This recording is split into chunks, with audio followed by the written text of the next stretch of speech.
Good morning, sir. Yeah, Welcome. well, Good thank you very morning. much. I want to be, good morning. I want to be that we all had a wonderful week, right? So I wish us a happy new month. Now let's continue from where we stopped. We're discussing chapter 7, that is the audit plan, okay? The strategy document that we were discussing. The last time we met, last Saturday, we looked at business risk, financial statement risk, and audit risk. That was where we stopped. So we are picking it up from here.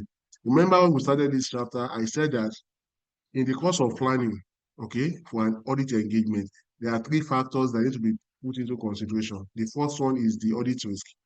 The second one is the materiality. Then the third one is how the client business is being structured, whether it is a manually structured environment or a computer-based environment. These are the three factors that you need to put into consideration when you are planning your audit engagement, okay, for client engagement, okay.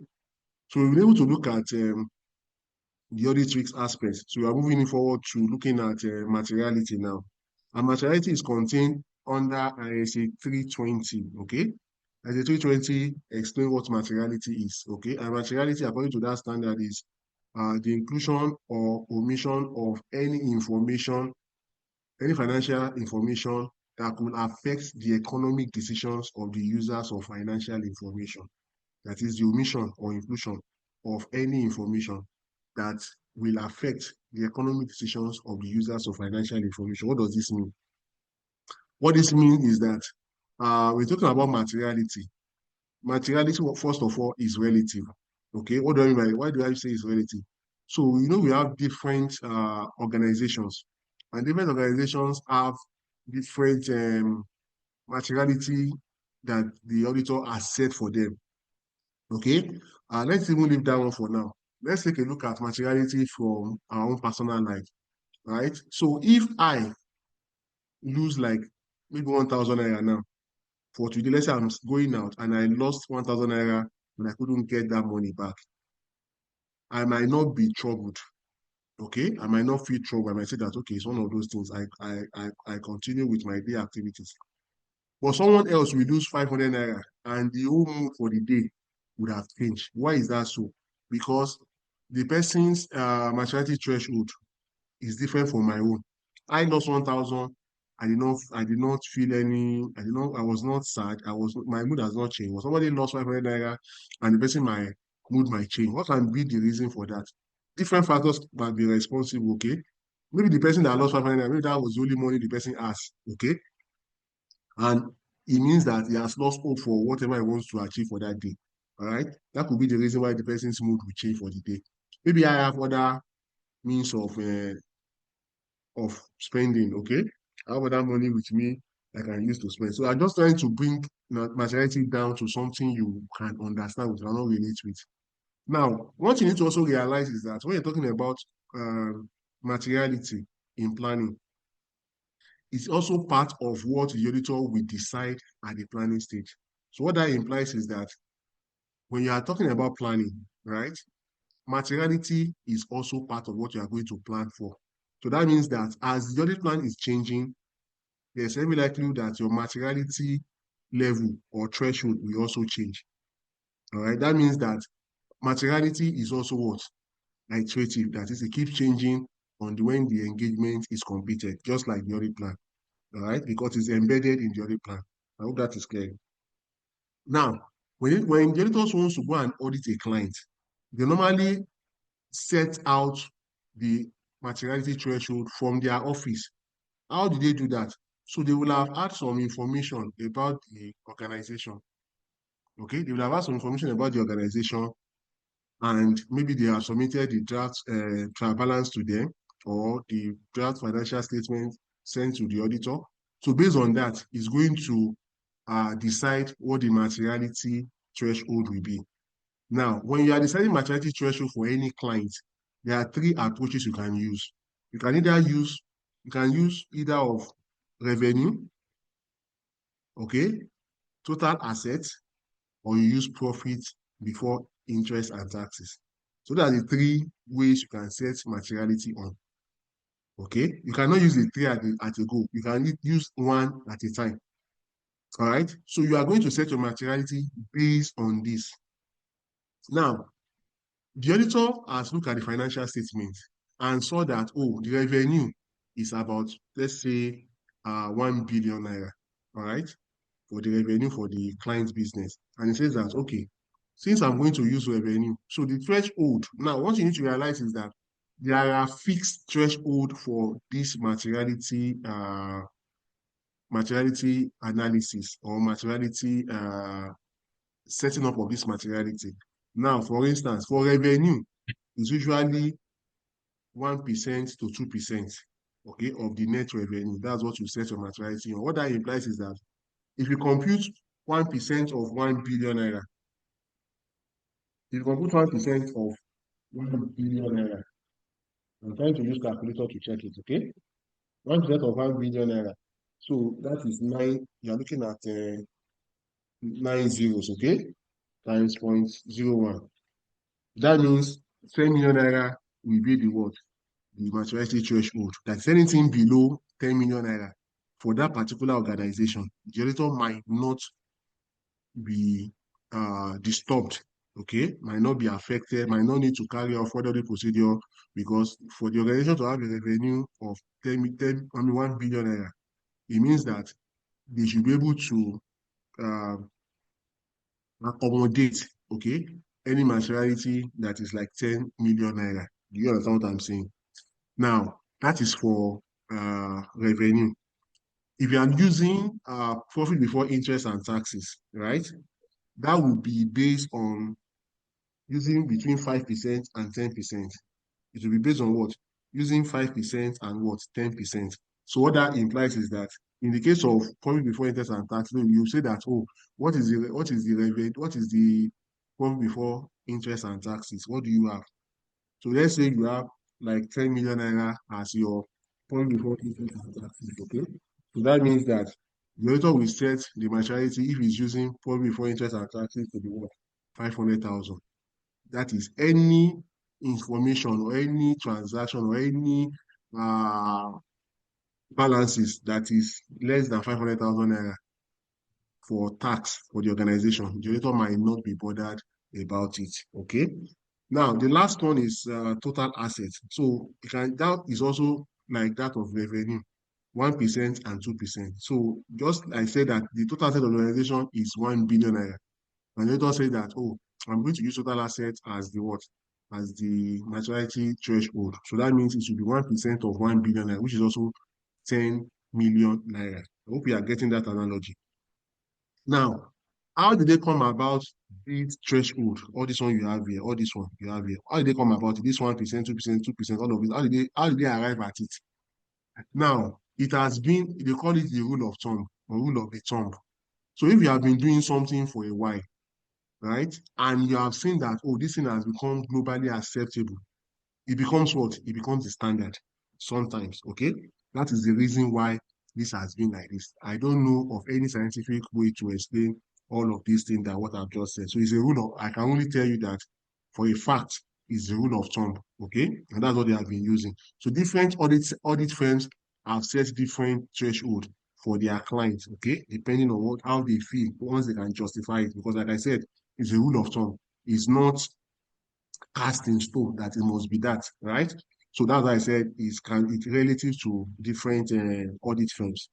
Now, like I said, the auditor will have decided that the materiality is that before he set out from his audit firm.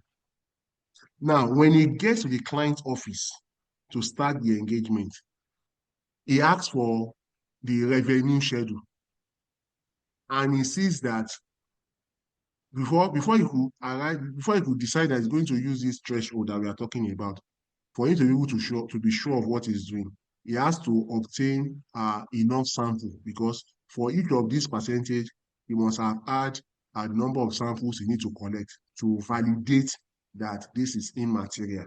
So let's say he has set out that he's going to take samples of sales, okay, or revenue that is to the tune of, let's say like 40.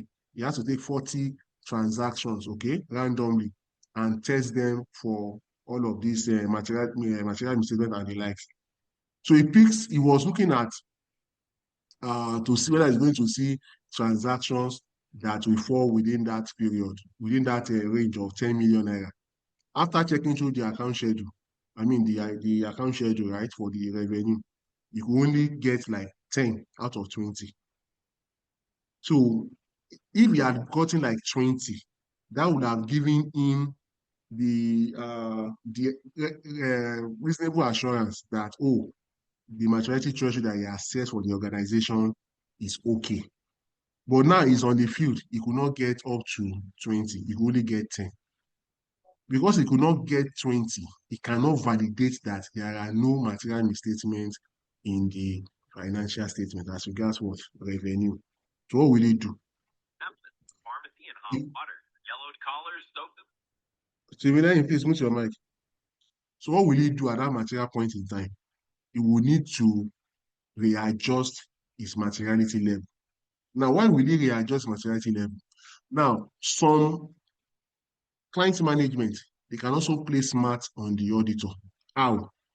They are aware that the auditor has a maturity threshold that is going to use, like this 1%, 5%, and 1%, okay, across these aspects, right? They are aware because some of them are accountants, okay? Some of them have worked in audit firm before. They know all of these things.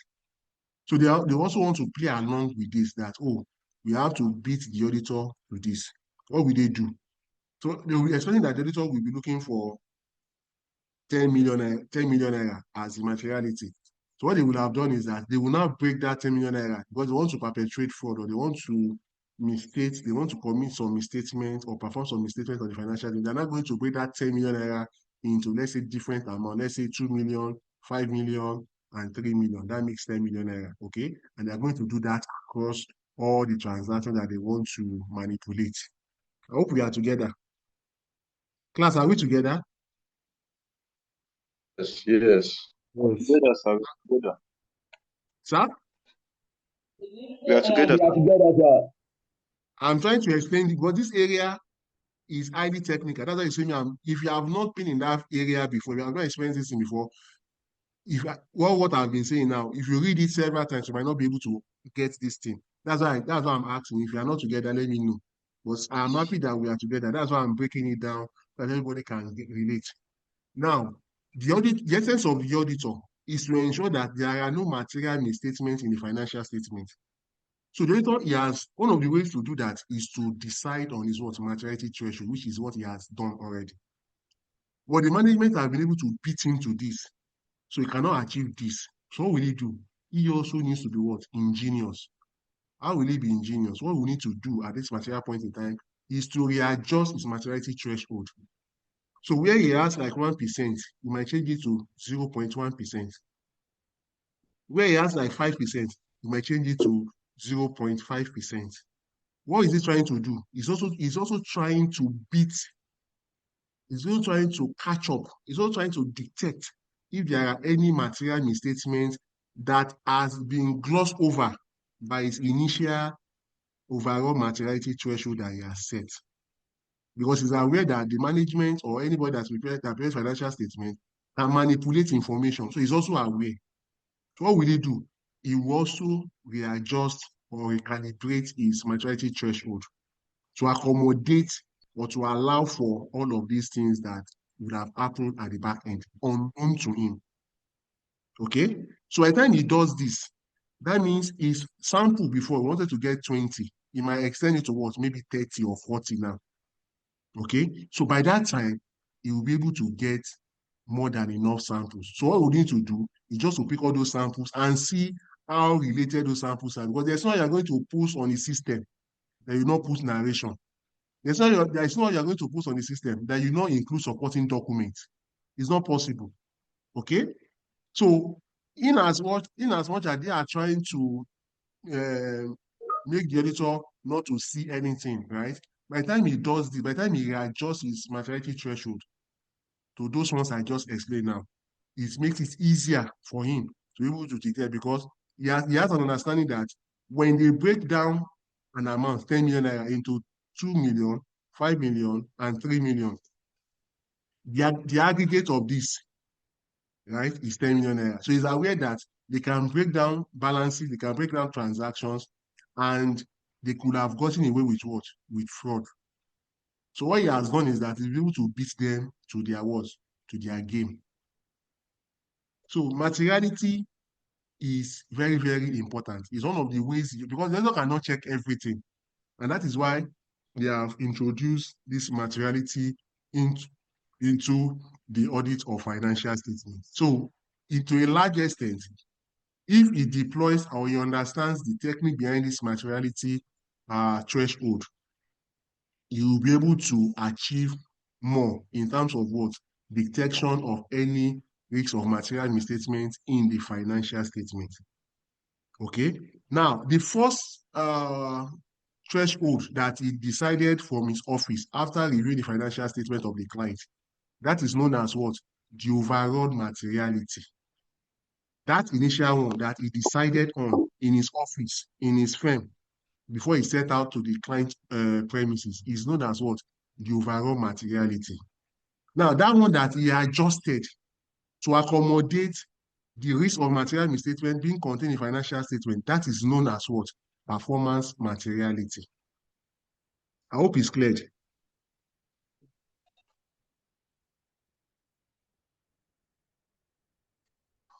I hope it's clear. It's clear, sir. So when From the my end. auditor, okay, thank you. When the auditor is evaluating the materiality, these are some of the things that we also drive in, that we also give him the impetus, right, to know what to do. He looks at what? The nature and value, the nature of the items involved. What is the nature of the items involved? Okay. For instance, we are looking at assets now. There are some assets that are what? That are subjective in terms of what? In terms of valuation, when you are trying to decide on their value. Okay? There are different ways. When you say, this is what you have, to say, no, we cannot use that. That is it's too small or it's too much.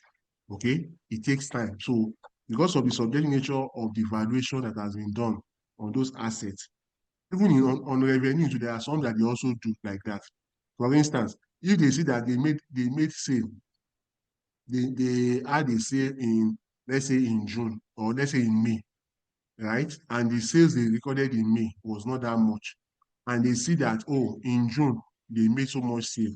Sometimes they might want to tweak the information that say that, okay, let's try and see if we can integrate the first day of June of the next month into May to build up on May so that the low sales recorded in May will be reduced. So it will show that, oh, the company is still performing, whereas the company has not performed. So if the auditor is someone that doesn't have an attitude of professional skepticism, to be able to ask questions on issues that is suspect when he's reviewing the financial statement and the supporting document, he will not have been able to detect this. Okay? So that's what I'm trying to say. That is one of the things the auditor will need to consider is the nature of the items involved.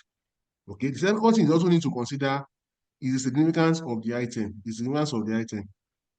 Okay. Now, some items are not material, but they are significant.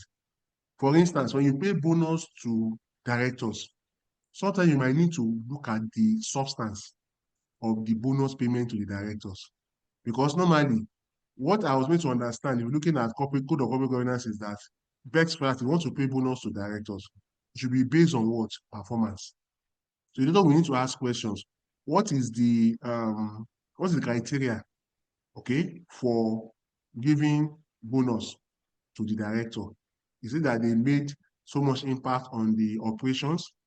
Okay, or is it that what is the criteria? We need to ask questions, okay? That will also inform his decision on what? Materiality. Then the next one that can also influence the next one that can also influence the auditor in terms of materiality. I think those are the two, okay? The nature of the items involved and significance of the what? Of the item. So these two can play a big role in assisting the auditor to evaluate the materiality threshold of his client business. Okay, so that is that about materiality. Any question? Any comments? Any Those observation? two types of materiality you said a while ago. Can you please say it again so write it down? It's not in this The first material. one is overall materiality. That's the one that he sets out, he decides on before he sets out for the client office. We call it overall materiality. Overall materiality. The second one, that when he failed to achieve the overall materiality, he has to recalibrate or to recompute the materiality. It's called performance materiality. So this will be, he will be able to arrive at this while he's at the client's office reviewing the what? The financial statement. That is where he's going to decide on whether to reduce the maturity threshold to achieve the performance materiality.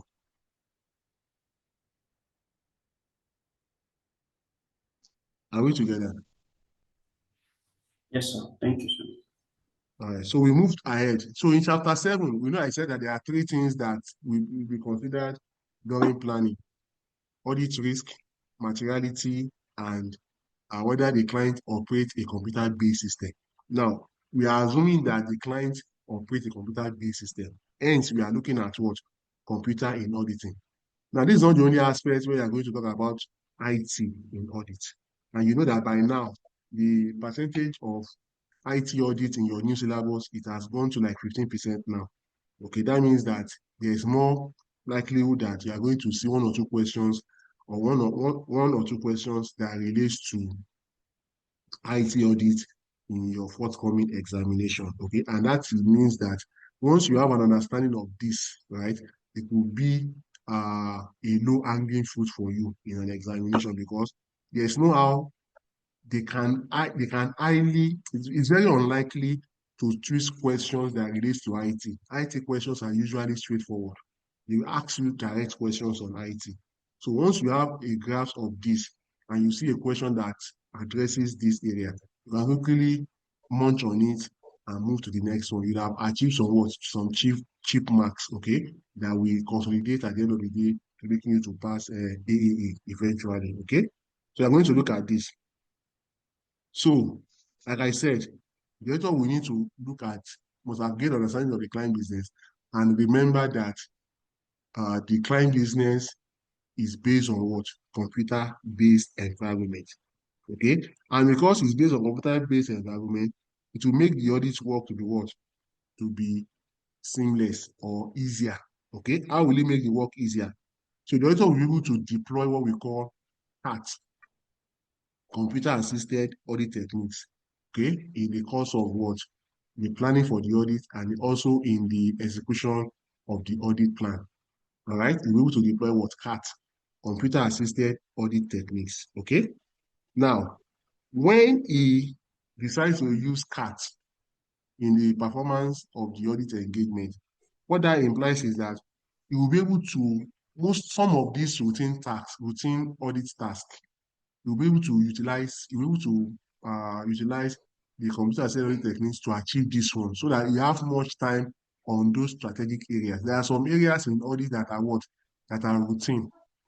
For instance, reviewing of service level agreement or contractual agreement. These are usually common when you go for audit. So that long time the auditor would have spent or dissipated in reviewing contracts can be achieved by use of what? CAT, computer assisted audit technique. Why? Because they will have been able to review the contract and pitch out those areas that are likely control gaps, okay, for the organization, that exposes the organization to some maybe exposure, risk exposure or what. So it makes it easier for the auditor, all right, be able to quickly resolve that while he focuses on those strategic parts, all right? So, like I was saying, the editor will deploy the CAT to all those routine tasks. Now, another thing the editor will also look at is that the editor will look at controls over the auditor's computer system. Okay? So what the editor will do in this case is that the editor wants to check whether the client's data remain confidential and cannot be accessed by any unauthorized user or person. What that implies is that when you take a system, you want to see that the information on that system cannot be copied out by an unauthorized user. So that's why you see that sometimes in some organization, the they deactivate the USB port, because USB port is an avenue to which you can copy out any information on the system. So they deactivate what? The USB port. So when you slot in your USB, it will not be it will not be recognized by the system. Okay, it will not be recognized by the system. All right. Then you also want to check also that the network held on the computer file cannot be lost. So there should be what? A backup for the auditor's information on his computer.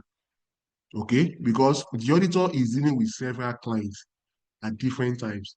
So you cannot afford to mix up their file, their audit file. You cannot afford to mix up their what? Their audit file or their audit working paper. So he has to be sure that the audit firm has what we call what? A robust storage, okay? Whether cloud or whatever medium they want to use to store the information. The another thing the auditor is also the audit firm, auditor that carrying out the audit also needs to be conversant about is that on the auditor's computer, they should have what? An audit tray. Okay? An audit tray. For you to say that you want to use CAT, these are some of the things that need to be already installed or implemented by the audit firm. You must have what? Audit tray. Audit tray is it's like a report that shows activities that has been performed on the system per time. Okay, any system that you are using, there is a program at the back end that stores all the activities that have been performed. So anytime you want to check, let's say there's a crash of the system or something, there's a breach of the system, or there's hacking on the system, you can go to the audit log, audit trail, okay, and check at what point where the control lapses occurred. Okay. They also want to know the programs operate in the way that they are expected. So sometimes for you to install any CAT on the system, right, you have to be sure of the system configuration. All right, you have to be sure of what the system configuration, because of the size of some of these CATs, they take so much what space and storage. So where there are no enough storage or space, what happens is that when you install it, it makes the system to what? To lag, okay, to be slow. Sometimes it will even hang, okay? And when it hang, your system starts hanging or starts becoming slow, it could affect the performance of the system, okay? That means sometimes it will be what? It will make your system to what? Extremely hot, okay? So those are some of the things that you need to put in place, all right? Now, when the auditor gets to the client's business now, he also needs to, before he can be sure that he wants to use the CAT, he must ensure that there are general controls and application controls in the client environment. There are what? There are general controls and application controls in the client environment. What do you mean by general controls? Now, we talk about general controls. What we are saying here is that what are the controls that are available or that are in place in the client environment that makes the information that is stored on those systems to be what? To be secured. I take it again. What are the controls that are in place in the client environment that can make system or information in the system to be what?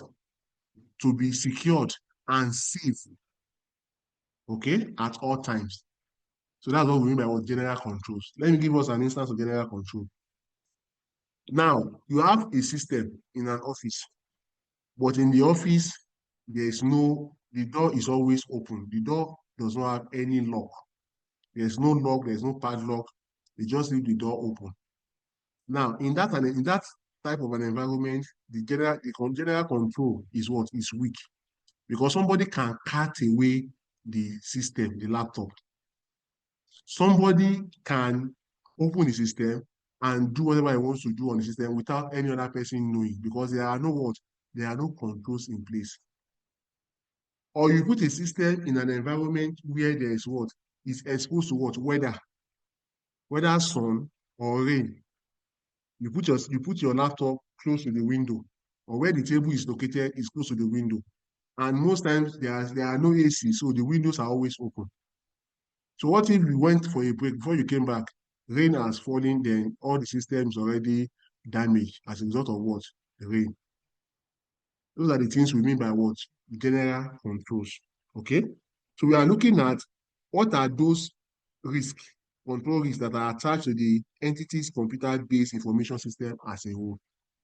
Or your client has a server room, even though these days server room is fading away because most organizations now they store in the cloud. Okay, but even if you store in the cloud, there are also controls you need to put in place that, oh, whoever is hosting your cloud server, you must have done a due diligence to be sure that he has all the resources and the tools to secure your information that you have uploaded on the cloud server. Do you understand? So all of these are part of what? General controls. I hope that is clear. Let me use another example so that I'll be able to drive home the point. The general control is like your laptop, your phone. Your phone. Okay? Now, your phone, why do you wear pouch? Or why do you put your phone in a pouch? It's for what? For security. Is it not? Why do you ensure that you keep your phone away from heat or extreme weather condition, whether rain or sun? Because of what? You want to secure the information on your phone. So these are something you can relate with. So I hope that is clear about general controls. Okay? Let's go to the second one, application controls. When I talk about application controls, these are controls that are specific to the applications on the system. So it's just like your phone also. On your phone, you have WhatsApp, you have Facebook, you have Instagram. Some of us have WPS installed on our phone, right? Now, what we are saying is this. On each of these applications, there are controls you can put in place to secure the information that are contained in this application. Some of us, right, we have password on our WhatsApp. So that means that when you have access to my phone and you're able to decode the password to my phone, for you to have access to the information on my WhatsApp, you need to have my WhatsApp password as well, or my Instagram password as well, or my Facebook password as well, because you can password any application on your system or on your phone to prevent what? Unauthorized what? Access. Okay? Unauthorized what? Access. And even at that, right? Even when you have access to my WhatsApp or Facebook or Instagram, there are still some controls you can also put in place that there's a limit to what person can see on your WhatsApp. There are some messages you put them as what? Private. That means within the WhatsApp, you have already what? Activated privacy. That means they will not be able to see some information on your WhatsApp, even though they are looking at your WhatsApp like this. But there's some information that will not be seen by them unless they have access to what? To the privacy settings of your phone, of the application. You understand what I'm saying? So it seems what we are saying. So you look at your laptop now, you have Microsoft Office installed on it. You have the ERP installed on it. You have the accounting software installed on them. Now, this accounting software that are installed on your laptop, they also, before, aside from the fact that you log into your system, when you want to access this ERP or the accounting package, you also have a password that is installed on that you need to, impute before you're able to have access to your own profile on that application. Is it not? You understand that? I hope you understand. You are getting what I'm saying about application controls. So the essence of this is to prevent unauthorized access and to prevent tampering with the information, okay, that are already stored or contained in the what? In the system. All right? Because it's a statement of fact. Information that is stored on a system is more secured than information that is stored in a paper. Okay? Information that is stored on a system is more secured than information that is stored what? On a paper. So at all times, the editor should be able to ensure that he's able to review these general and application controls in the client system environment to be sure that any information he gets from the computer-based environment can be relied upon. Why? Because it cannot be tampered with. okay, or it has not been what if the laptop itself or the system itself is in a safe environment. I hope that is clear. Any question before we proceed? Question, comment before we proceed? Any question? I don't have any, sir.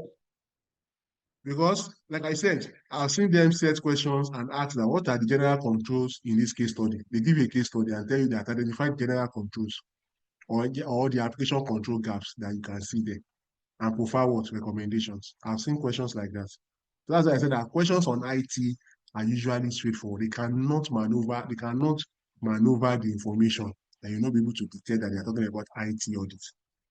And these are, like I said, these are easy ways to get cheap marks, okay, when you're writing AA, once you have an understanding of it. All right. So we proceed.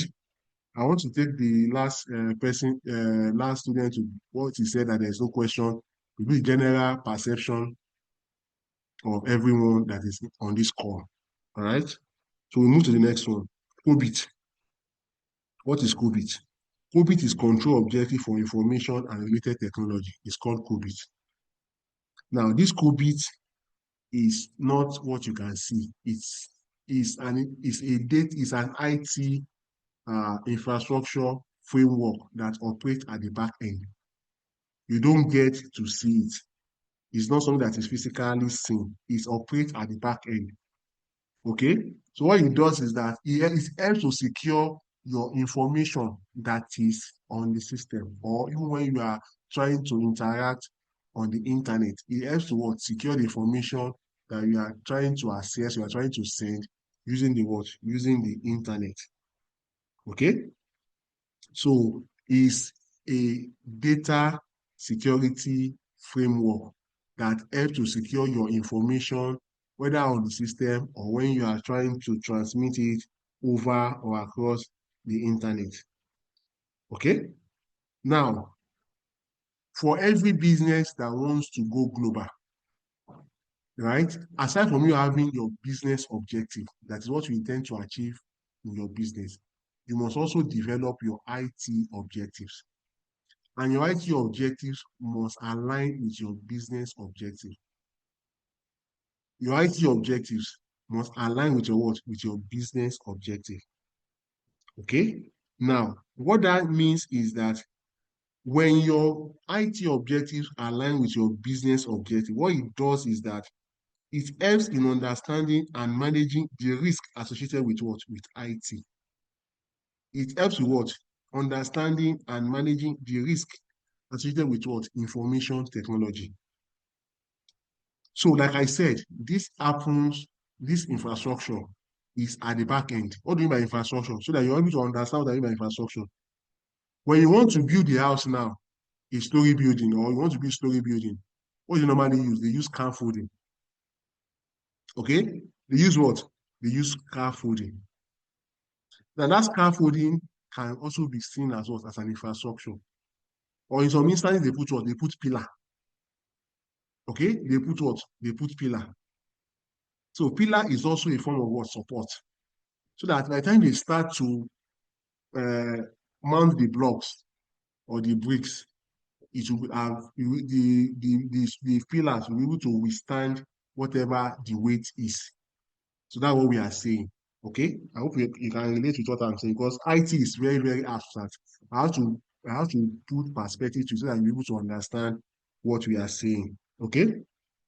Now, I've talked about your IT objective aligning with your business objective. Okay. Now, application of COBIT. Now, COBIT is business process oriented and therefore addresses itself in the first place to the owners and their processes.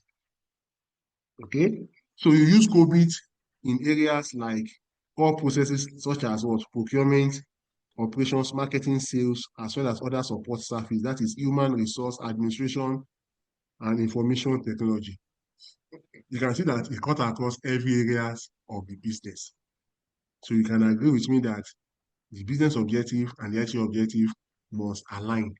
Not that they should align, must align. Okay? Now, the COBIT has six specific components, okay? It has the management guidelines, executive summary, framework, control objective, audit guidelines, and implementation tool sets. Okay, what do we mean by all of this?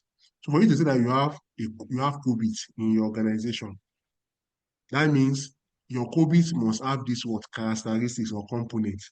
One of them is what management guideline. What do you mean by management guideline? So before you start installation or implementation of this COVID, you must have the support of the management.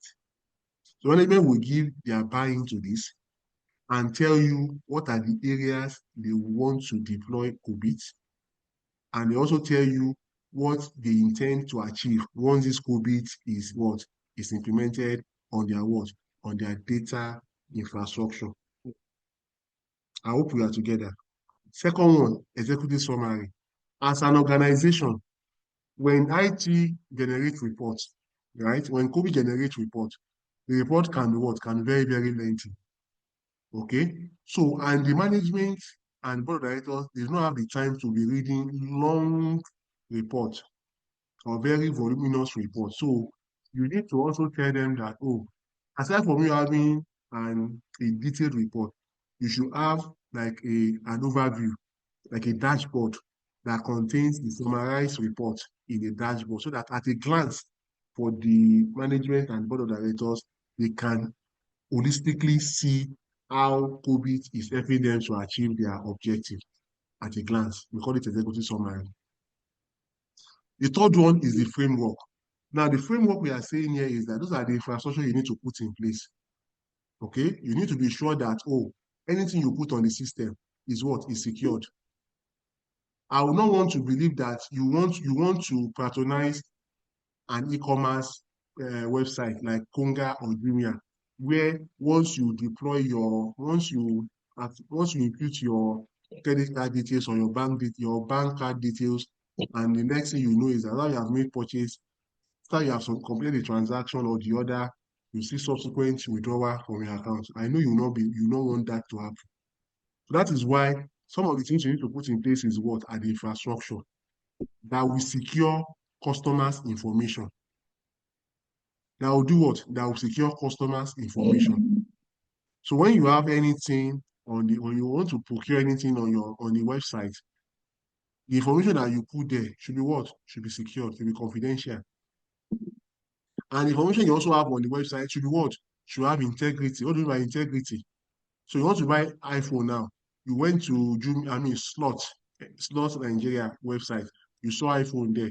You have made payments. After you have made payment, you now said that they should deliver. They now told you that they're out of stock. How will you feel? That means the information they have on that website is what?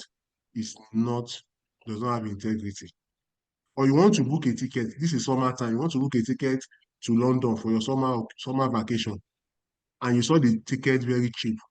After making payment, you discovered that they said that no seats are available any longer. That's what you have paid for. You cannot get seats. You won't be able to reserve seats for you. How will you feel? That's integrity. Or at some point you want to access something on the website. You want to book a ticket. Maybe you have an emergency. You have to travel because of an emergency, and you try to book the ticket. They tell you that server not found. How will you feel? That's availability. So your IT framework must have all these characteristics: confidentiality, integrity, and availability. Okay? Imagine you are doing class now online, and we use Zoom yesterday, and we are using Zoom today. We try to click on the Zoom link today, and I tell you that server not found. How will this class hold? No. So these are what forms the framework. Then the control objectives are what are those controls that you have built into the system that you are trying to deploy. What are those control objectives you are trying to put in place? You want to earn trust from your customer. That is when they buy on your website, that their information is secured. You want to see whereby when they visit your site, any information that is contained in your site or found in your site is credible. Okay, that will be your control objective. And you want to be sure that at any time your client gets to your site, right, that they want to maybe access certain information you want to buy, your server is always what? It's always up. So you have to build what we call redundancy. Now, redundancy means that how many times have you gone to Google or Yahoo and you say that server not found? Does that mean that the server does not crash? So what they have done is what they call redundancy. So yes, servers crash, but they'll be able to create a network for the servers so that if one server crashes now, before 6 seconds, it has been routed to another server that will pick up the process from there. So before you say Jack Robinson, the site would have been what? Would have been opened. That's why you don't get to see all of those things again. They've been able to perfect this redundancy area, and that will come under the control objectives. Then you look at the guideline, audit guidelines. This is it here. Audit guidelines. Now, what will happen in audit guidelines? There's no system that you build or you implement that will not have audit guidelines. How to check when things go wrong. What was the last activity that occurred before the system crashed? All this can be obtained when you have what?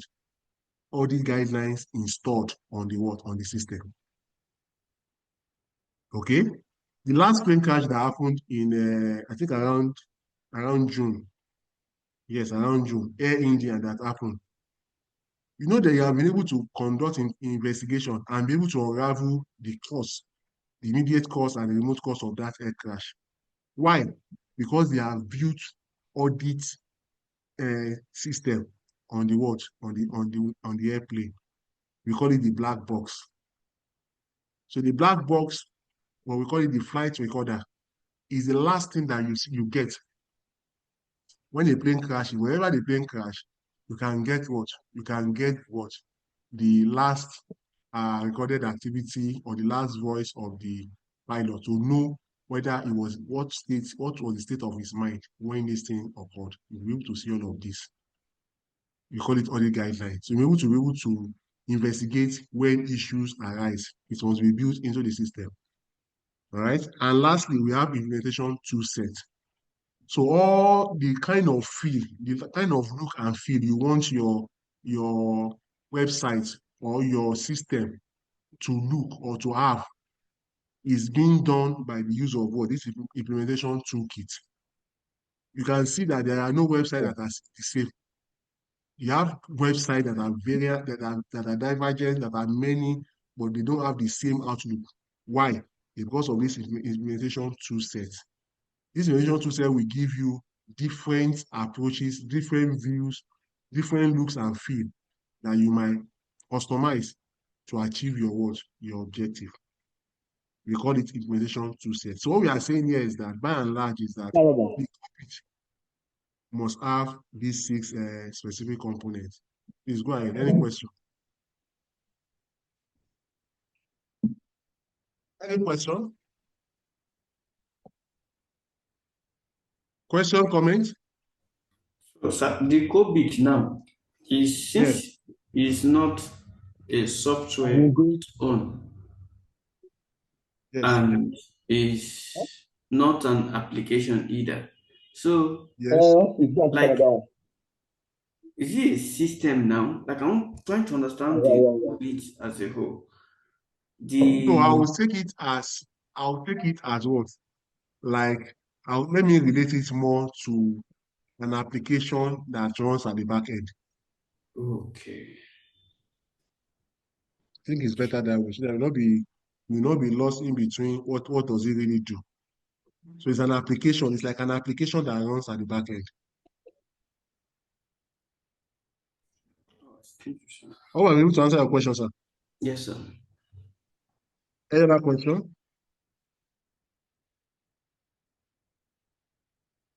Question, comment, observation.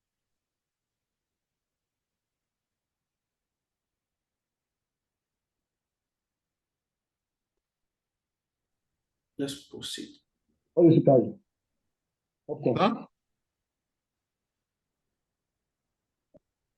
I can continue, right? Olamide's mic is unmuted and he's the one Okay, causing. Olamide, please mute your mic. Oh, okay, sir. Please, I'm very sorry for that. So sorry. No problem. Thank you. Mm. Okay, let's continue. Let's look at computer-assisted audit techniques. Now, what do we mean by computer-assisted audit techniques? These are techniques used by the auditor to extract information, which we call audit evidence, from the system. These are techniques used by the auditor to extract audit evidence, okay, by the use of what? Computer system, okay? So there are two types of CAT. We have audit software and test data. There are two types of CAT. We have audit software and test data. Now, audit software is mostly used when you are talking about test of control. Test of details transaction. I take it again. Audit software is mostly used when you are doing what? Test of detail transaction. Okay? So what does it do? So the audit software, right? They are a set of computer programs, right, that are used by the auditor to extract information from the client server, okay, for the use of audit. So you have it like a software is installed on the client server and it's already programmed, okay, to spool information, to record information, and to generate reports at the instance of the auditor. So no other person, even the client, don't have access to this audit software. It's only the auditor that has access to it. Okay. So what they do is that when they install it on the client server, the modules, okay, that computer program, the modules are set up on the auditor's external auditor system. So whether it's there physically or whether it's at remote locations, it can access whatever activity that is being carried out on the client server without him being there. Because the program the program has been configured in such a way that it takes record of every transaction, every bit of any activity that goes on the server. But it's only the auditor that can have access to it. We call it audit software. All right. There are three types of audit software. We have interrogation programs. What this one does is that it accesses client files and records and extract data for auditing. We call it interrogation software. We have interactive software. This is used for online computer-based systems. For instance, you go to Jumia website now. Once you click on enter, you see one chat box. You call pop up and tell you that good morning, good afternoon. Can we be of assistance to you? That's an example of what? Interactive software. So the CAT also, they can perform this operation. Then we have the last one, we call it resident code or embedded software. That is, these ones are installed on the client system. We call it resident code or embedded. Embedded means installed. Okay? So those are what we use it for. Now, the audit software, like I said, is used for test of detailed transaction. Okay? Now, how does it do this? How is this done? So I'm giving an instance. So you don't want to check what activities, what's the sales transaction that they have done in the past 1 week. What it needs to do is to run the command, because most of these CAT, they are set up using what we call SQL, structured query language. SQL, structured query language. So what that implies is that for you to be able to optimize the use of CAT, you must have gained understanding of SQL. Okay, some of them now, maybe they are being run on Python language. All right. So all of this means that as an auditor, as an external auditor, you need to upgrade your knowledge in IT. Okay, you need to understand this thing, because you remember why you have done at the introductory level at whatever point, whether in the secondary school or university, you knew or you are aware that we need to communicate with computer. You don't speak normal English. We have what we call machine learning language, or we have high level machine language that you can use to communicate with computers. Okay, so you have to understand any of these. And one of these high level machine learning languages are the one I just mentioned now. Structured query language or the use of what? Python language. All right? So that is for that. We go to the second one, test data. Now, test data is mostly used when you want to perform test of controls. So how does it work? So let's say you have a report generated on the system. Okay. But before you generated that report on the system, right? You have used like your computer, no, your calculator to arrive, maybe you are trying to sum up the balance in a financial statement. You have used your calculator to arrive at the what? At the total. The same report, you now run it on this cart and see whether you are going to achieve the same result. So that one that you did before you run it on the system is called the predetermined result. You keep that one aside. So you now run the same program on your what? On your cart and say you are going to achieve the same result. So at the end of the day, what you do? You compare and see whether if you achieve the same result, that means that the test of control is okay. If you achieve different results, you might need to carry out further audit procedures. You might need to do what? Carry out further audit procedures. Okay? That's what we mean by test of detail transaction. Test data. Okay? You can see I put it here. It's used primarily for test of control. Okay? So application controls are you can see what I said here. So that is what you use it for. Okay? So use it for what? Test of control. I've talked about embedded. Okay? Let's look at the advantages of cards. What does it do? What are the advantages? Number one, it gives the editor the ability to test the completeness and accuracy of electronic data processing itself because it's installed on the client system. So you know that a computer system is made up of three parts: input, processing, and output. Right? Now, because this thing is already installed on the system, on the server, so the input can be checked, the processing can be analyzed, and the output can also be what? Verified. So it guarantees what? Completeness of accuracy of electronic processing itself. Okay? Number two, it gives the auditor the ability to test a larger number of transactions at a relatively short time. Why? Because you are using cards, you're using computer. Because in those days when you use paper, you need to be counting, you need to be punching calculator to arrive at a figure. For this one, a large set of unstructured data can be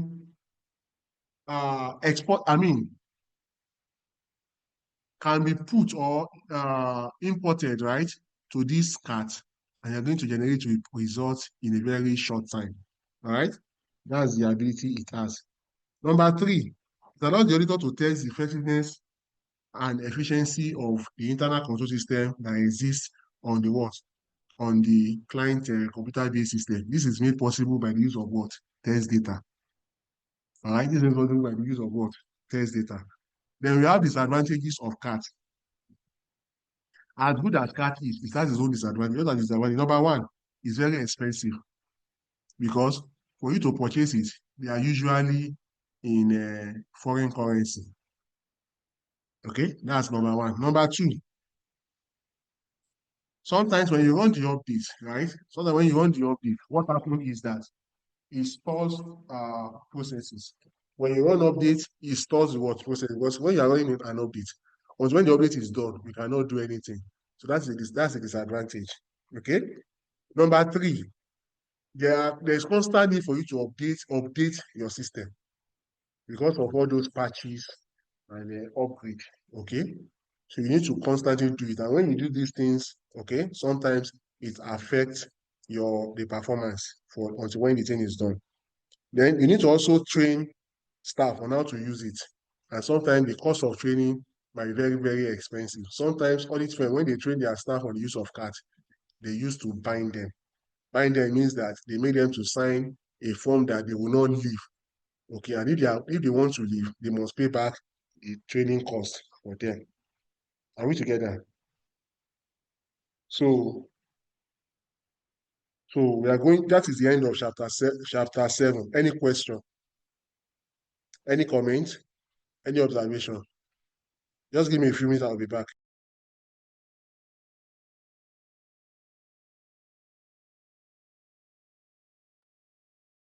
Okay, let's continue. Any question on chapter 7? Question, comment? I beg, summarize this COVID again. I don't know. Your people like question on COVID as if COVID is the only auditing. Okay. The summary of COVID is this. So COVID is an application, okay, that guarantees data security, okay, for all transactions on the client system and ensures that customers' information are what? Customer information is what? Is secured. That is one of the summary. If I want to summarize it, that is one of the summaries I can give. In another instance, I also see it as this is an application that supports the IT data infrastructure or data security infrastructure, okay, that ensures the integrity of information on the client system and ensure that the client achieves the IT objectives that are in alignment with the business objective. So I think that's the summary of it.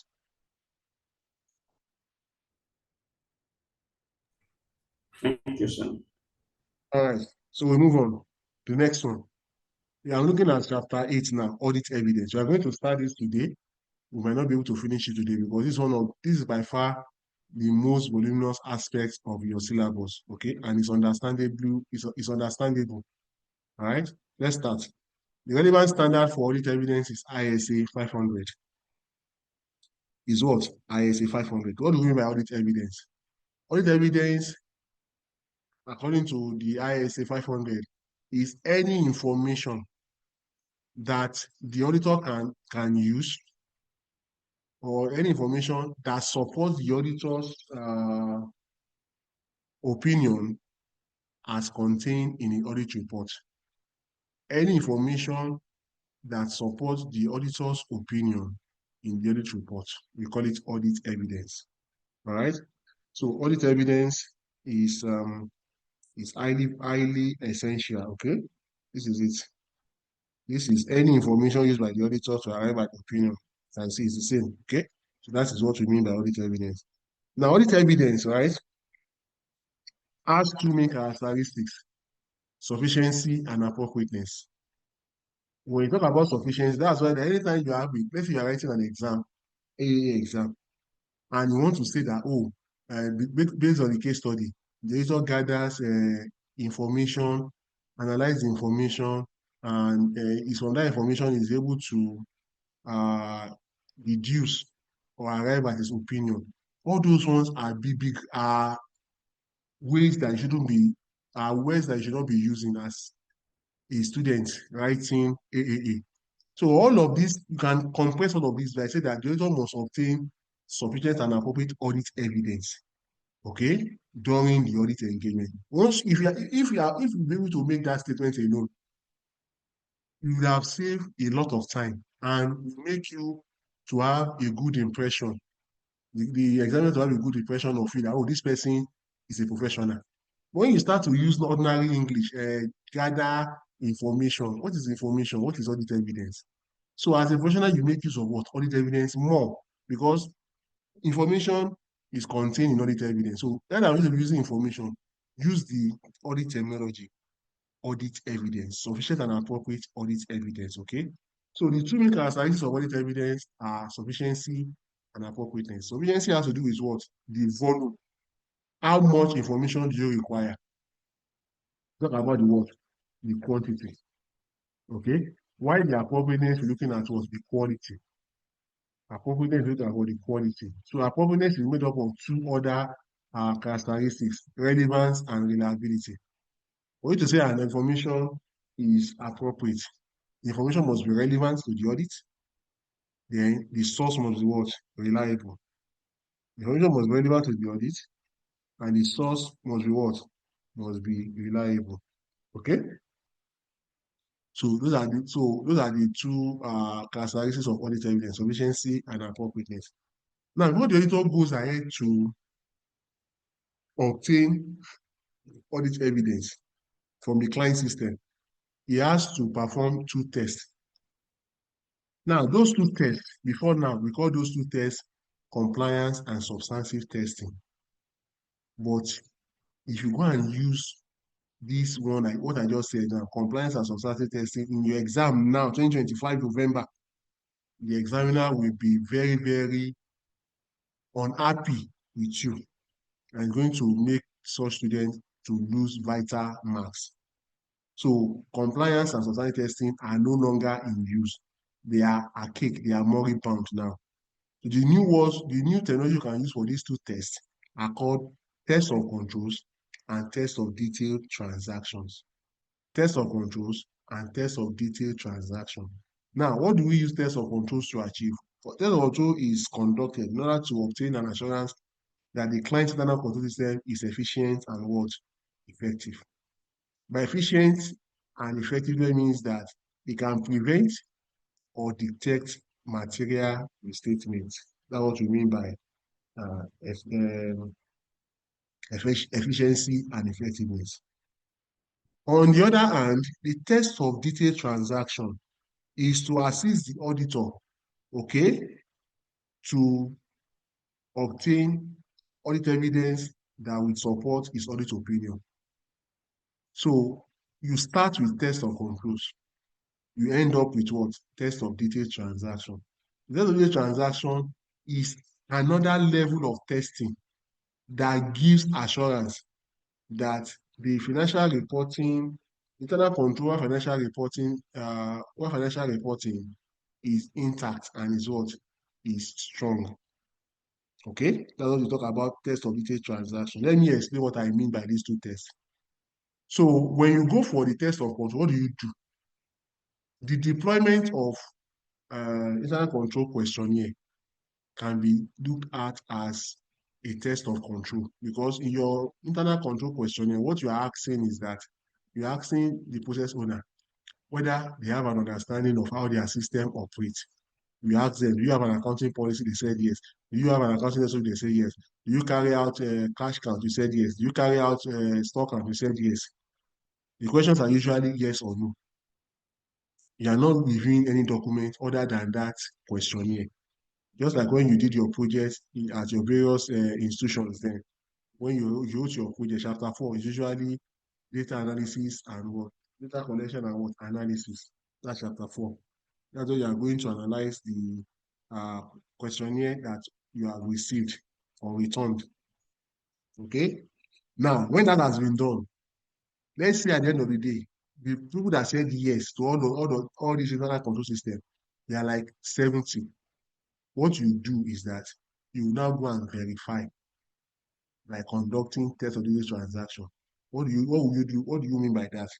So you ask them, you said that you have, I asked you in the questionnaire that you said you have SOP for accounts, finance and accounts department. Can I see the SOP? When you're asking for the SOP, what you are doing at that point in time is called test of detailed transaction.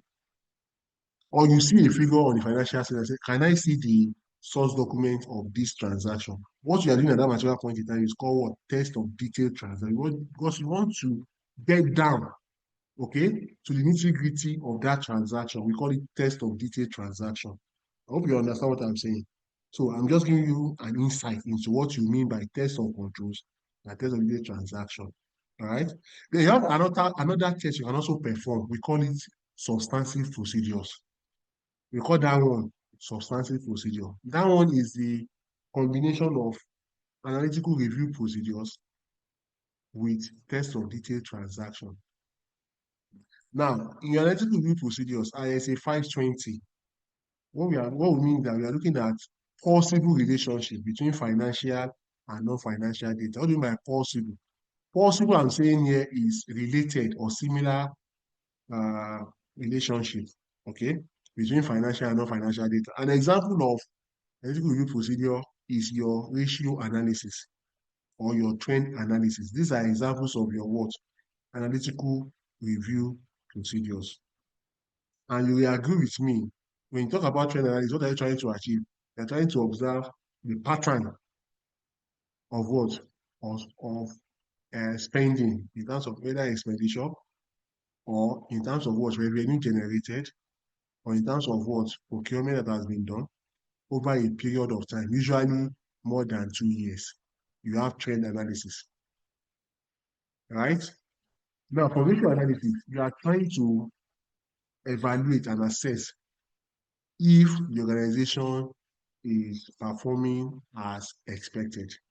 Because ratio analysis is a key performance indicator tool for organizations. Okay? Because at the end of the day, you are going to benchmark your ratio analysis that you have computed with the industry standard. Okay? What do I mean by industry standard?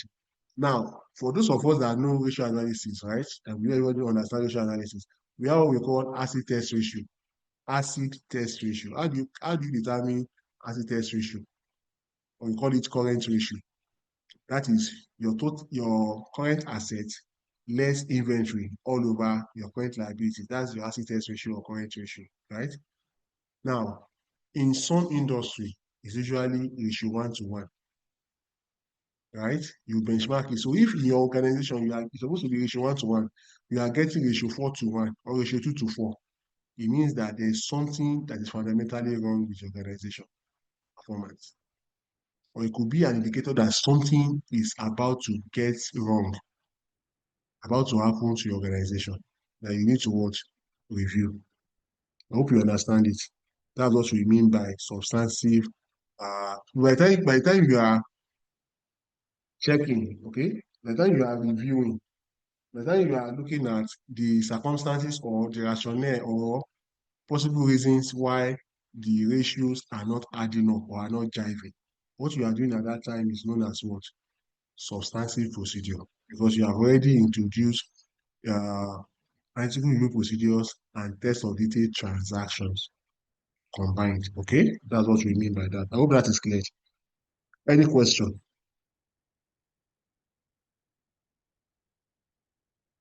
Any question, comment, observation? We move, right? Let's go on. We have looked at characteristics of audit evidence, right? Let's move ahead. Okay, I've talked about this. Let's go. All right. Before we move, let's look at I'm coming. Let me see whether that is here. Yeah, we can look at that before we move on. Let's look at, we'll come back to the other one, don't worry. I'm not missing anything else. Let's look at methods or procedures of generating audit evidence. What are the methods you can use to generate what? Audit evidence, okay? Now, the more procedures or methods that you deploy, the more reliable your audit evidence will be.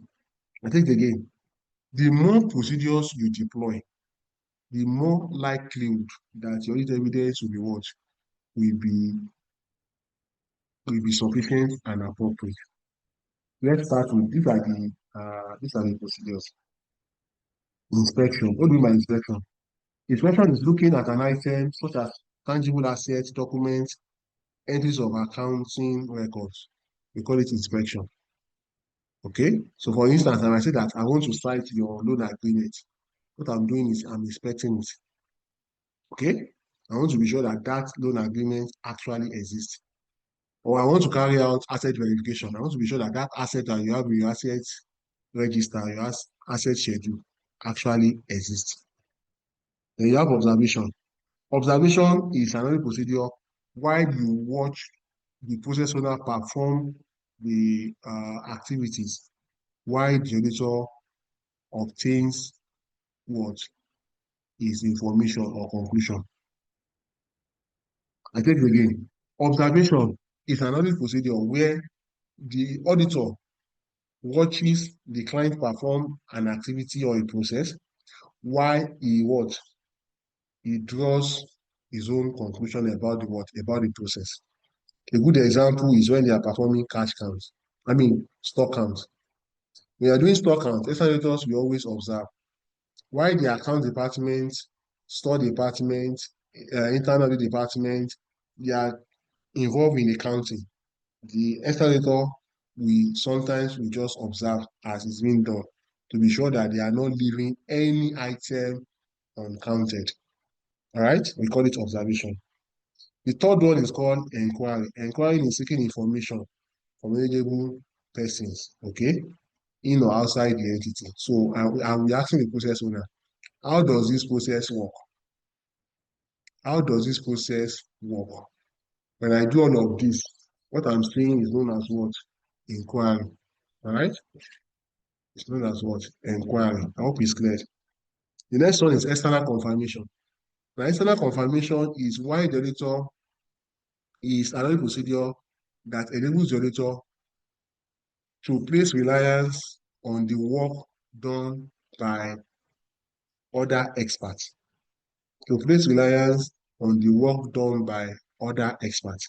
And I remember in the course of this class, I've explained to us who an expert is. We are still going to look at it in more detail in this chapter.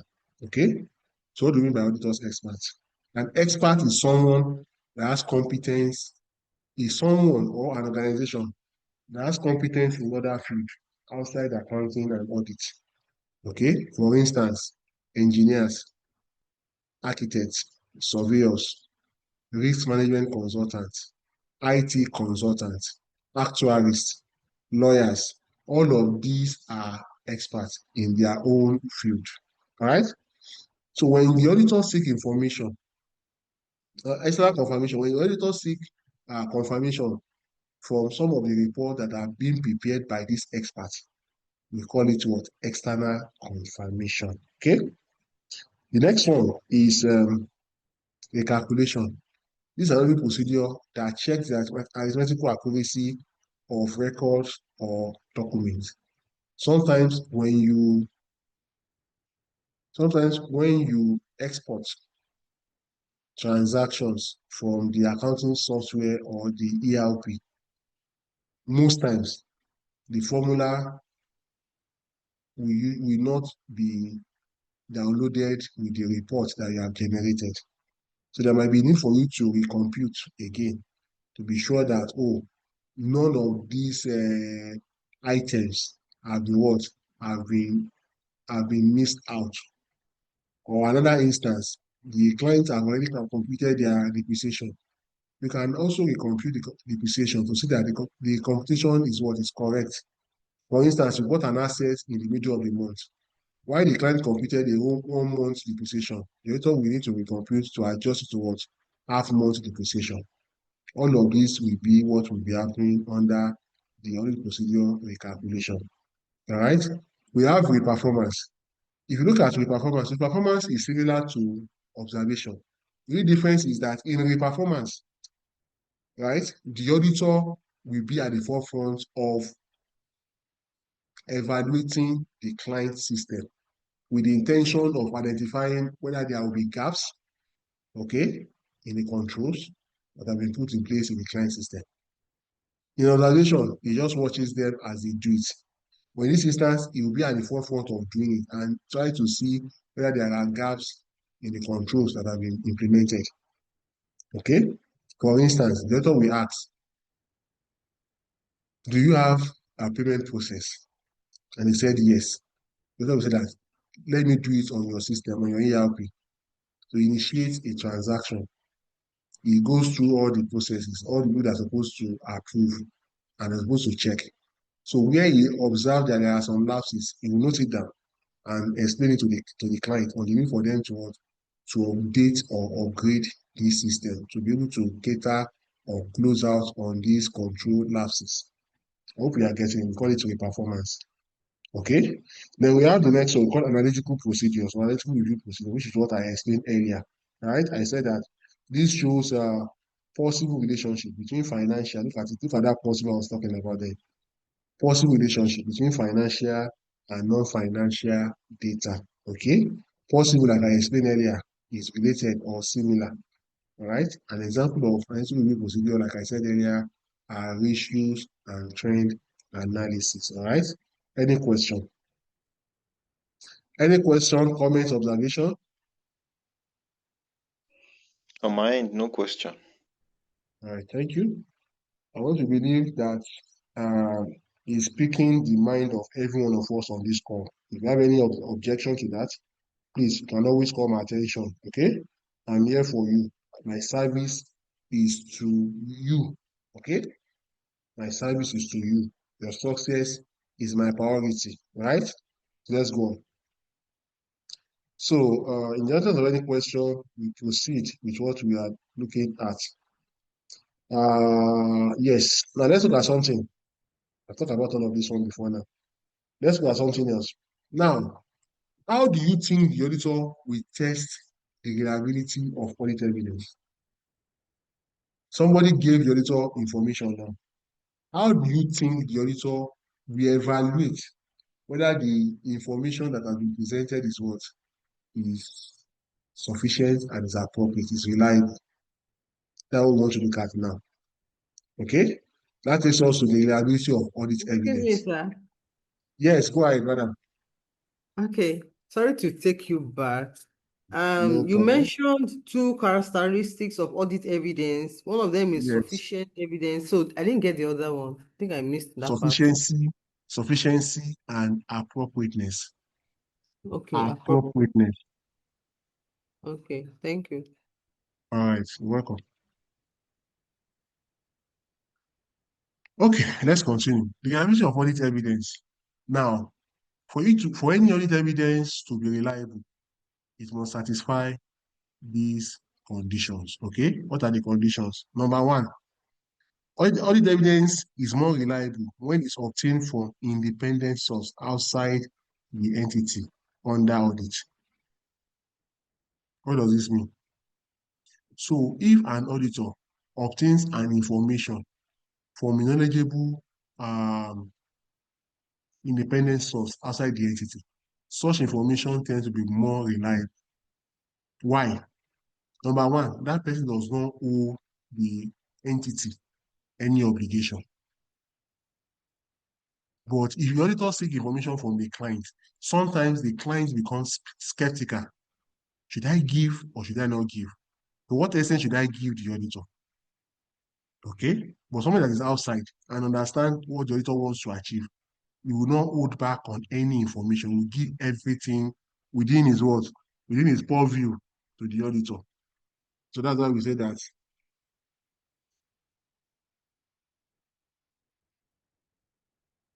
That's why we say that audit evidence is more reliable when it's obtained from an independent source, especially a knowledgeable independent source outside the entity. I hope that is clear. Number two, internally generated audit evidence is more reliable when the related controls are effective. So when the auditor obtains information from the client environment, such information tends to be what? More reliable, especially if the internal control systems are what? Are effective. Internal control systems are what? Are effective. Okay? Number three, audit evidence obtained by the auditor himself is more reliable than audit evidence obtained indirectly or by inference. What do you mean by inference? Inference is what? Assumption. I think, I feel, it's like, asking. All of these are not allowed in audit. You have to be very, very sure. Okay? You have to be sure whatever information you are giving out in audit. So that's why the auditor that is doing the audit, he knows what he wants to achieve, and he knows on how to go about in achieving these objectives. Okay? That's why you say that information obtained by the auditor is more reliable. The next one, audit evidence obtained in documentary form is more reliable than audit evidence obtained in orally. Audit evidence obtained in a documentary form is more reliable than audit evidence obtained what? Orally. What do we mean? Now, if you give me an information that is documented, the risk of denying it is very, very low. Why? Because it is already documented. But when you give me an information in an oral form, you said it to me. Tomorrow, I can ask you, what did you say? Okay, what I was saying, or what I meant to say, or what I was trying to say, you start to change the use of words in that your statement. That means that it can be what? It can be denied. So you have to always believe in what? Documentary evidence. Okay? And the fifth one, what evidence obtained in original form, original document is more reliable than evidence obtained in what? Photocopies or other forms. Original is usually one. Okay? But by the time you start to make photocopies, that photocopy can become adulterated, okay, or tampered with.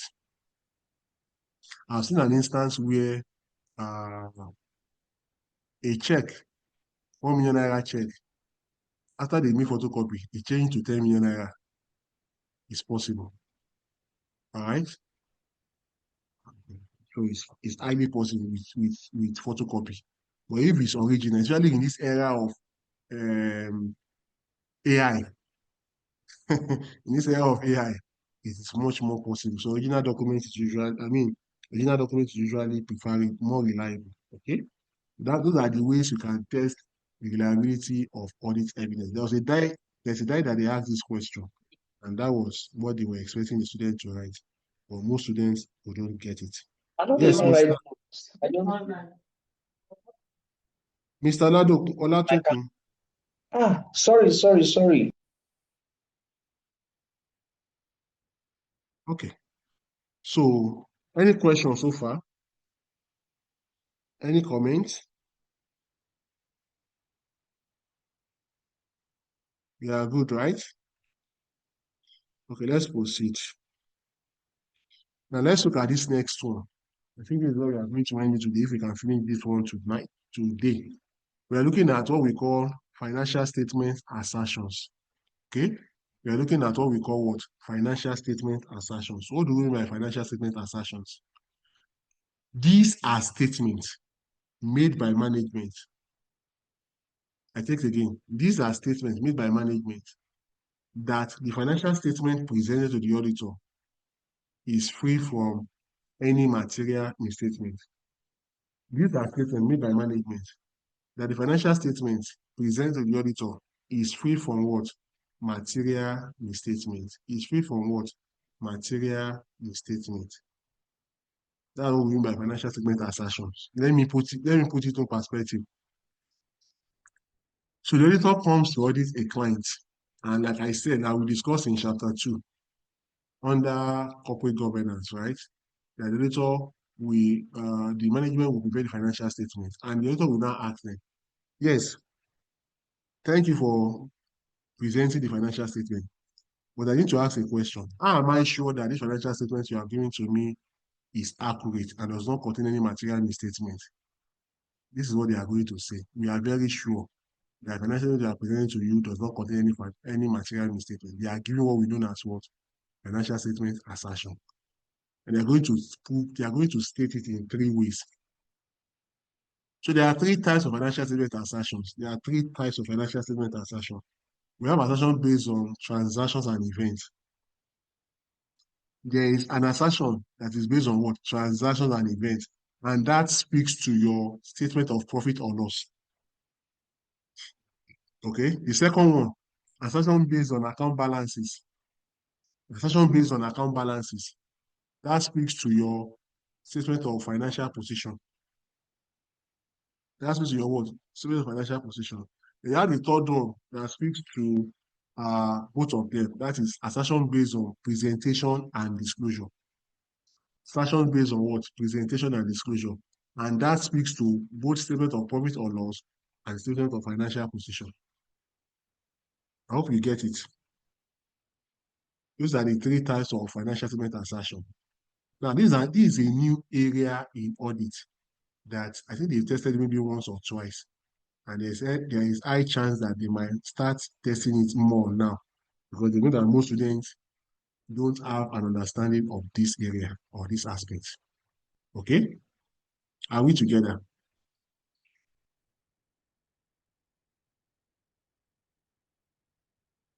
Are we together? Yes. We are Sir, together, can you sir. take 3 types of assertion again? There are 3 types of financial statement assertions. The first one is assertion based on transactions and events that relates to your statement of profit or loss. That's the first one. The second one, assertion based on account balances. That speaks to your statement of financial position. Okay? The third one, assertion based on presentation and disclosure. That speaks to both of them, statement of profit or loss and statement of financial position. I hope it's clear. Yes, sir. All right. So let's proceed.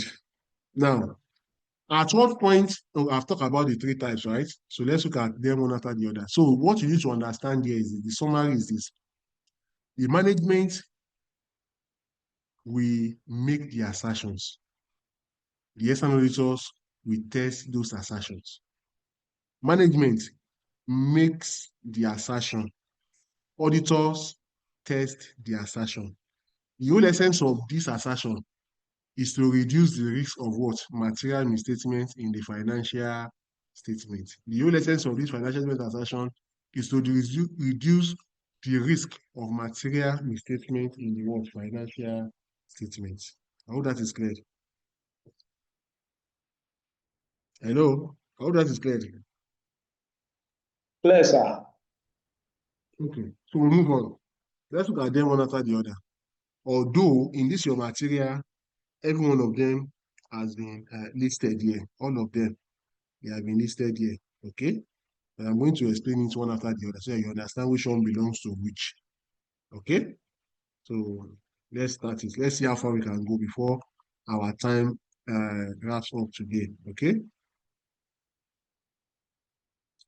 Number one, under the assertion based on transaction and events, we have what we call completeness. We have what we call completeness. What do we mean by completeness? Now, the management has said that financial statement contains all the information that relates to transactions and events. That was what they said. What will the auditor do? The auditor will test whether all those transactions that they have recorded actually pertains to the entity that they are auditing. Because there are times when there are some transactions that are not meant for that entity would have been mistakenly included in that in financial statement. So we test this. That's what we mean by what? Completeness. Okay? Let me give an instance. So an organization paid money on account to procure raw materials from, let's say, from China. All right? They paid in advance. Now, when the item was delivered, they only delivered the presented, the supplier only presented the delivery note, okay, to the company. Now, when they posted on the system, they posted the actual amount as what? Raw materials. Monitor is now asking them, when he's carrying out his, we call it test or detailed transaction. He now said that, what is the, can I see supporting document for this raw material purchase? And he asked the chief accountant, and he said that, sorry, we are here to obtain this document from our supplier. What does that mean? That means the information contained therein is incomplete because the relevant supporting documents are not attached. That could be what? A fictitious transaction where there is no supporting document. I hope you understand what you mean by competence. The second one is occurrence. Occurrence is that they also want to test. The management has said that all transactions and events recorded and disclosed financial statements is for this particular entity that they actually occurred. That's what they mean by that is for the particular entity. Later we now test whether these transactions and events that were presented in financial statements actually took place and it belongs to the entity. Okay? Now we mean by what? Occurrence. Because there are some transactions that could be what? That could be fictitious. There are some transactions that could be what? Fictitious. They never expended money, but they claim that they expended money so that they can defraud the organization. So we need to ask for supporting documents, such as invoices, right? We call it occurrence. The next one is accuracy. All of these are still under the assessment based on transactions and events. Next one is what? Accuracy. Under accuracy, they also want to, the management has said that all transactions have been recorded in the proper amount and they are disclosed properly. The only thing we want to test whether those transactions and events have been imputed correctly, okay, and promptly in the financial statement. Later we test that, okay, by performing test of detailed transactions. That's the third one, okay. The fourth one later we do that relates to transactions and events is what we call classification. Later we test what? Classification. What do you mean by classification? Now, if you remember, if you are using your ERP or your accounting package, there's what we call chart of accounts, right? Those are the account codes for all the transactions or for all the transactions and events that are contained in financial statements. Okay? So they also want to be sure that all those transactions have been posted into the right account X. For instance, in the manufacturing concern, there are two types of wages. We have direct wages that is attributable to the production, and we have indirect wages that comes at what? Admin expenses. So if the client, in the course of preparing financial statements, they added the direct wages with the indirect wages under admin expenses, what have they done? They have reduced or they have understated the cost of production because the wages, direct wages element has been what? Has not been recognized. Which ought to have been part of the what? Cost of production. Okay? That's what we mean by classification. Ensuring you post into the right account X. All that is clear. Any question? Any comment? Any observation? Can we proceed? We can. Okay, thank you. So we move to the second assertion based on account balances. This is one that I said it pertains to the what? Statement of financial position. All right. The first one is right and obligation. Right and what? Obligation. What do you mean by right and obligation? Now, this is a two-in-one assertion that the auditor is going to test. Right is to asset, while obligation is to liability. Now, what do I mean right to an asset? What is an asset in your IFRS? Asset is anything that you can use to generate economic benefit. You call it what? Asset. Asset is anything you can use to generate what? Economic benefit is an asset. So sometimes organizations use assets that don't belong to them. Sometimes organizations, they use assets that they don't belong to them. Why? Because they cannot afford them.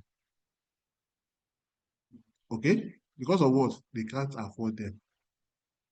So let's take some examples. So in some organizations, they hire, let's say, trucks to move their product from point A to point B.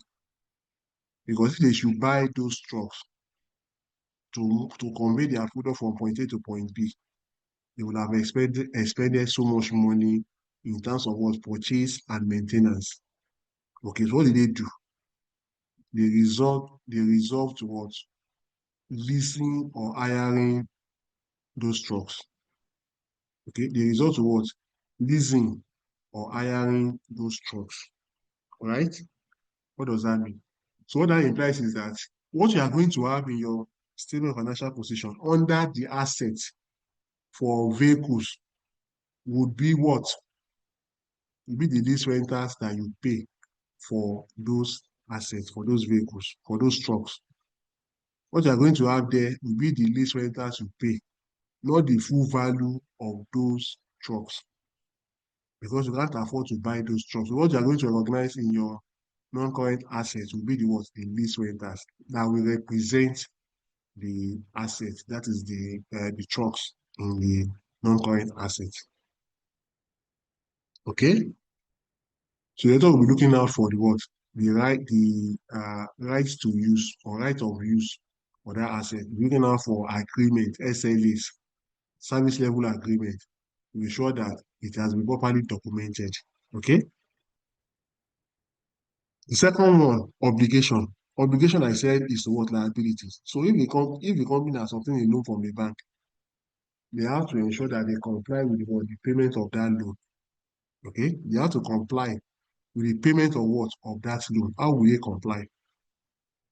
So the auditor will request for what? The loan agreement, where it's going to look out for the what? Repayment schedule and see that they have not defaulted in the repayment. That means that they are fulfilling their what? Obligation. And that is why the auditor will test that the entity owes or controls the rights to disclose assets and disclose liabilities that are for the entity. Okay, that's what the auditor is testing at that point, because there has been instances where there are no loans or there are no assets, but they just put it in the financial position that they exist. So which will now constitute what? Material misstatements. Okay. The next one, we have existence. So that's what we want to test. The manager said that in the asset schedule, all the assets on the asset schedule, they are in existence. The auditor will go and check whether those assets actually exist. We call it what? Existence. There have been instances where some assets have been disposed or sold, which they have not removed from the asset register or from the asset schedule, and they kept on carrying it forward year in, year out. That's the sense that auditors, they normally go for asset verification anytime they go for audit. That's one of the reasons they go for what? Asset verification, to validate and verify all the assets in the what? In the financial position. Okay. The next one, still under assessment based on account balances. We have the next one, which is called completeness. Completeness appear on all the three assertions. So the completeness under account balances is that all the information that relates to an asset or liability has been what? Has been obtained. Okay? And what that implies is that, for instance, you bought property, plant, and equipment, but the value you have recognized only in your statement of financial position is the invoice value of that asset. You have failed to consider the freight cost, logistics cost, commission or the commissioning cost, servicing. You have failed to do all of this. All of this should have been part of the total value of the asset that you have imputed as the cost of as the value of the asset in your books. Because if you go to IAS 16, that talks about property, plant, and equipment, says that all the costs incidental to putting an asset to use must be considered. Not one, all, not some, not most, all the cost. So when you have not factored in all the costs, it means that the value you have put there is incomplete, which will amount to what? Understating your asset register or asset value. Okay. The next one, valuation and allocation. The auditor will test whether asset, liabilities, and equity interests are included in appropriate amounts, and any resulting valuation and allocation adjustments are appropriately recorded. What is this one talking about? It's talking about your IAS 36 that talks about what? Impairment. What's impairment? Impairment is to ensure that the carrying amount you have in your same financial position is still what? Intact. Okay, the carrying amount. So that value you have there, it still remains the same. And that is that on an annual basis, you should test your asset against what? Impairment. So if you have not carried out tests on impairment on your assets, that means the value you have for those assets might have been grossly overstated or materially understated. You understand? That's what we mean by that. I hope that is clear. We are going to the last one now. Assumption based on presentation and disclosure, which I said pertains to both of them. Why? Both of them, both the statement of financial position and statement of profit or loss, needs to be prepared in line with IS1. What's IS1? Presentation of financial statements. Okay, in IS1, we also talk about what? Composition of financial statements. What constitutes financial statements? We have statement of profit or loss, statement of financial position, statement of cash flow, statement of changes in equity, and notes to the account. That's what constitutes your uh, financial statement. Okay, and also say that if you go back to that IS1, it talks about the format of presentation of your financial statement is there. Okay, it also states that when you're talking about this particular assertion, you must ensure that it meets the requirement of IS1 essentially. That is in terms of what? Presentation, and in terms of what? Necessary disclosure. So what are some of the things that they are going to be testing under presentation and disclosure? Number one, you'll be testing classification and understandability. You'll be testing what? Classification and understandability. Why? You know, I said that it's a combination of both of them. You go back to your first assertion, based on transactions and events, you have classification there, but there's no understandability. What he's saying is that information, the author will test whether information is appropriately presented and described, and all the disclosures are very, very clear. Then when they picks the financial statement and release the note to the account, we don't need to ask any other question because everything is what? Explicitly stated. All right? Second one, valuation and what? Allocation. I said is combined. We have allocation and we have we have valuation and accuracy. That's what you have there. Okay, under this particular assertion, we have valuation and accuracy. What does it mean? So you have valuation and allocation under your assertion based on account balances, and you have accuracy under your assertion based on transactions and events. What we are saying here is that you must ensure that all the valuation of the assets or transactions, right? All of them have been appropriately adjusted and they have been posted correctly into the right accounts. That's what we mean by valuation and what? Accuracy. Do you understand? We go to the next one. The next one under this assertion, we also have completeness. Let's say completeness is common to the three of them. All right. And what this one is saying here is that all the author is going to test whether there are no disclosures or presentation that is what? That is incomplete. The author will test that all of these are intact. All right. That's the next one. Then the last one there, is that the last one? How many have we talked about now? We talked about the last one. Right, obligation, and what? Occurrence. Right, obligation, and what? Occurrence. That's the last one under this category. Okay. What we are saying here is that the author want the auditor will test whether the appropriate disclosures have been made as regards the transactions and the assets, okay, and ensure that all those transactions and assets actually occur and they pertain to the entity under review. All right. So those are the assertions. So if you look at it, if you are taking it down after the other, in the first one you have 5, which are completeness, occurrence, accuracy, classification, and cutoff. Oh, I did not mention cutoff. Now, cutoff, what that means is that the auditor want to test whether all the transactions that occur in a particular period have been what? Have been captured. Now, every organization has cutoff period. For payment of salary, for preparation of financial statement, they have cutoff. That's when they do stock, and they do stock count at the last day of the month. It's a cutoff procedure.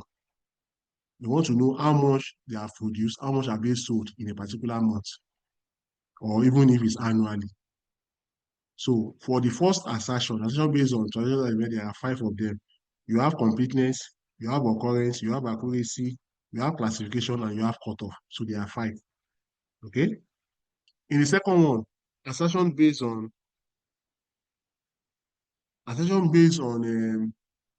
account balances, there are 4.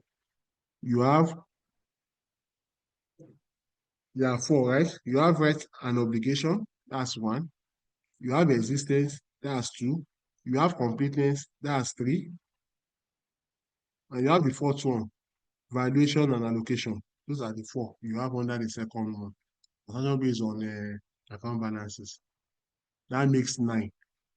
You go to the last assertion based on presentation and disclosure. You have occurrence, classification, and you have classification and understandability. That's 1. You have occurrence, right, and obligation. That's 2. You have completeness. That's 3. Right? Then you have the 4th one, which is what? Valuation and accuracy. Valuation and what? Accuracy. That makes 13. 5 plus 4 plus 4. That is 13. All in all, they are 13. Okay? So why did I take time to explain this thing? I don't know. Maybe my instinct is telling me that they might want to test this aspect in this diet. So if you have any area that's not clear, this will be sent to you after the class. Okay, you can listen to it as many times as possible so that you have an understanding. There's no need for you to cram anything here. Okay, you can see that I've been saying this thing and I'll be able to put a perspective to it so that you're able to have a better understanding. So in case you are not clear in any of these things I've just explained, just take your time, and go over this thing, listen to it over and over again, that you to have an understanding of what it means. Okay, so those are the financial statement assertions. Any question, any comment, any observation?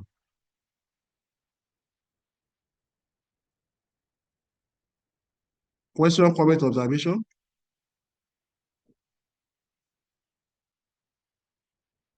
Hello, class. Hello, sir. Please go ahead.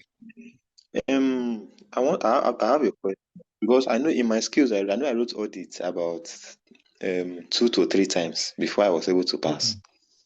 Okay. Now, are we expected to is it advisable to paraphrase whatever is written, or do we need to cram word for word what is expected in this audit?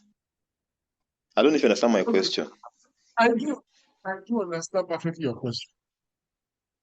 So the straightforward answer is because you are not robots, right? You are not, if you can memorize everything in verbatim, all well and good. But how many do you want to memorize in verbatim?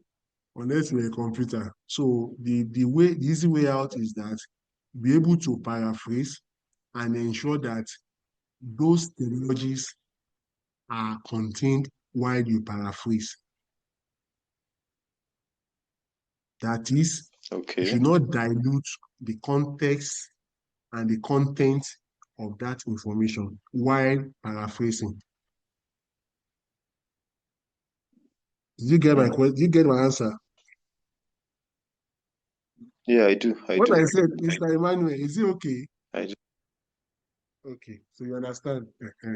No, it's okay. It's okay. What that means is that, like audit evidence now, if you cannot remember the meaning of audit evidence, when you are putting it down, ensure whatever you are putting down includes sufficient and appropriate. It will be there.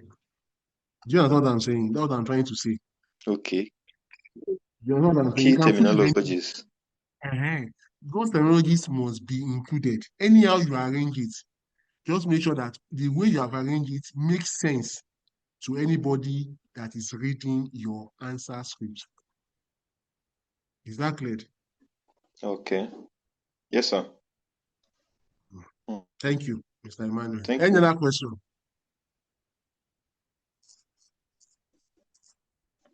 Any other question? Everybody is fine? Augusta, we are fine, right? Sir, I have a question. See, Okay, and please go I know ahead. where I think there was a place where we were trying to explain you were explaining the concept um during course of a lecture. We're not saying that these terminologies are cake because I Yes. know like when I'm reading, I know I'm going to make use of past questions. I'm going to study past questions, and most of those past questions, the terminology is there too. You are still At there, the yes. They are still there, Yes. so I don't know. Okay, So that's why you're in this class now. Okay, that's why you're in this class. I'm happy that you're able to get some of those things I've said about updated information.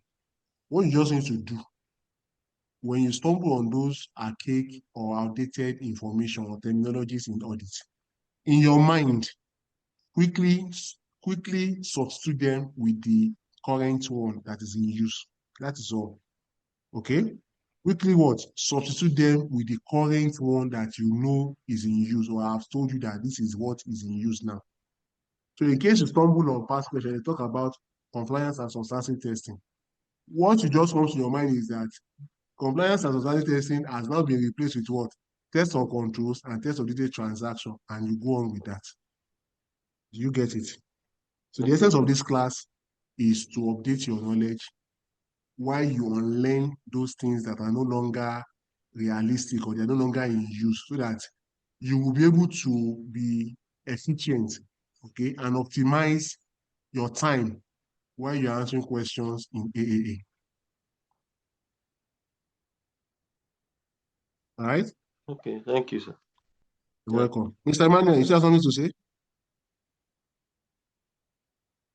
No, nothing at all. Nothing at all. Thank you. Okay. All right. Madam Augusta, any question?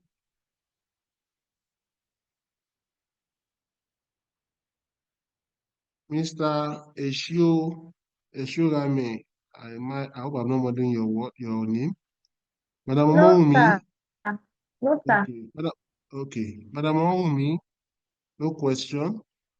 Minister of Finance, I want to be in your shoes, oh, Minister of Finance.